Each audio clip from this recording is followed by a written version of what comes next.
한국에서는 그 이후 이제 이것에 반대하는 그러한 입장들이 많이 나타나게 되고, 그래서 이 대처수상이라는 분이 나와서 이제 공기업을 민영화하고 이제 시장의 자율성을 높이는 그런 조치들이 취해지게 됩니다. 자, 다음 제시문 나를 보도록 하죠. 자, 제시문 나에서도 이제 독일의 사례입니다. 자, 여기서 독일도 마찬가지로 이제 복지국가를 지향합니다. 그래서 노동을 통한 소득 획득보다 더 편리한 소득 대안을 제공한다. 결국은 일하는 것보다 나라에서 많이 해주니까는 그냥 놀면서 나라에서 주는 복지 혜택을 받으면 되는 상황들이 벌어지게 되는 거죠. 그러면서 근로의욕이 저하되고, 자, 이거 제시문 가하고 비슷하죠. 그래서 기업 경쟁력이 상실되게 되고, 그래서 이제 기업들은 독일이 아닌 다른 지역에서 기회를 엿보게 되는 겁니다. 그래서 독일이라는 국가의 경제적인 쇠퇴가 나타나게 된다라고 얘기하고 있죠. 자, 지금 제시문 가와 제시문 나가 이야기하고 있는 문제점 굉장히 쉽게 파악되죠. 결국은 제시문 가와 나는 이 복지국가의 문제점을 이야기를 하고 있는 겁니다. 이 복지국가가 근로의욕을 저하시키고 그로 인해서 결국은 이 경제적 비효율이 초래될 수 있다. 경제적으로 쇠퇴하게 만든다라는 이야기를 하고 있죠. 자, 결국은 제시문 가와 나의 문제점을 지적하는 시각은 성장을 중시하는 입장에서 분배의 문제점을 지적한 거라고 볼 수 있습니다.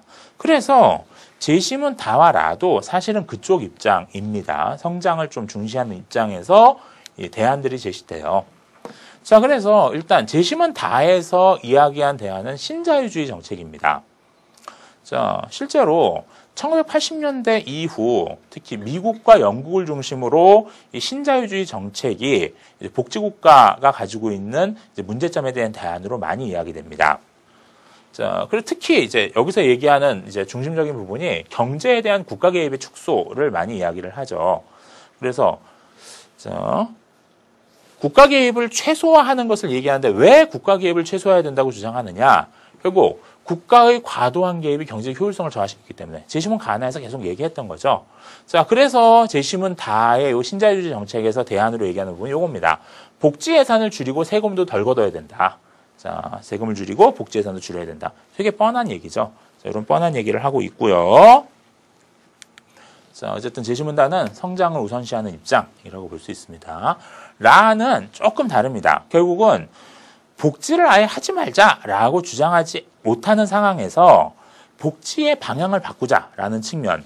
요 제시문 라는 이제 요 신자주의 입장에서 나온 복지 정책이라고 볼 수도 있고요. 아니면은 요 성장과 분배의 중간, 어떤 제3의 길에서 나온 정책이라고 볼 수도 있습니다. 사실은 요 성장을 중시하는 입장 쪽의 성격이 좀 더 가깝습니다. 자, 그래서 일단 복지행정을 시혜적 복지에서 근로복지 정책으로 전환해야 한다라는 이야기를 하고 있습니다.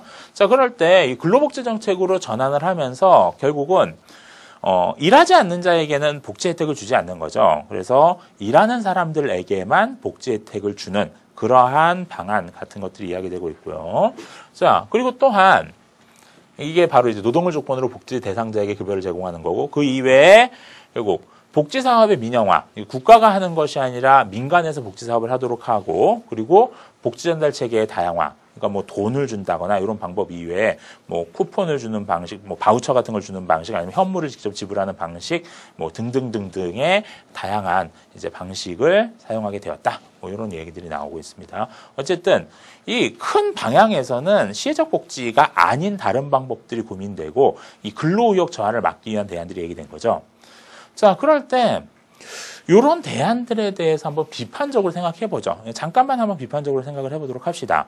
자, 그러면은 지금 이건 성장을 우선시하는 입장에서 분배를 우선시하는 입장을 비판한 대안이 제시문 다와 라거든요. 그럼 뒤집어서 그럼 분배를 우선시하는 입장에서 어떤 반론이 가능할지를 생각해 보죠. 그러면 일단 이것이 가지고 있는 부작용들을 생각해 보면 됩니다. 뭐냐? 아까 분배를 우선시하는 입장에서 중시했던 게 뭔가요? 결국은 그것이 효율성을 확보하기 위한 방안이 되어야 된다.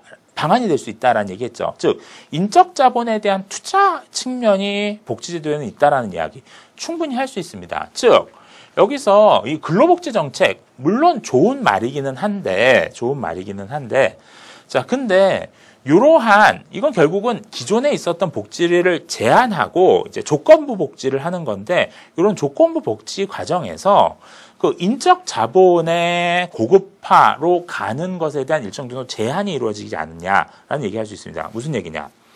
구체적인 사례를 들면은 예를 들어서 어떤 이 한부모 가정이 있다고 해보죠. 그 한부모 가정에 대해서 국가가 그냥 시혜적 복지를 펼친다고 합시다. 그러면은 그 한부모 보통은 이제 어머니가 되는데 그 어머니가 가정에 머물면서 자식을 키울 수 있는 조건이 됩니다. 그런데 이게 근로복지 정책으로 바뀌었어요. 그럼 그 어머니는 무조건 일해야 됩니다. 뭐 그 일자리가 집 가까이에 있는 일자리가 아닐 수 있어요. 막 버스 타고 1시간 가갖고 뭐 2시간 가갖고 일하는 어떤 곳일 수 있습니다.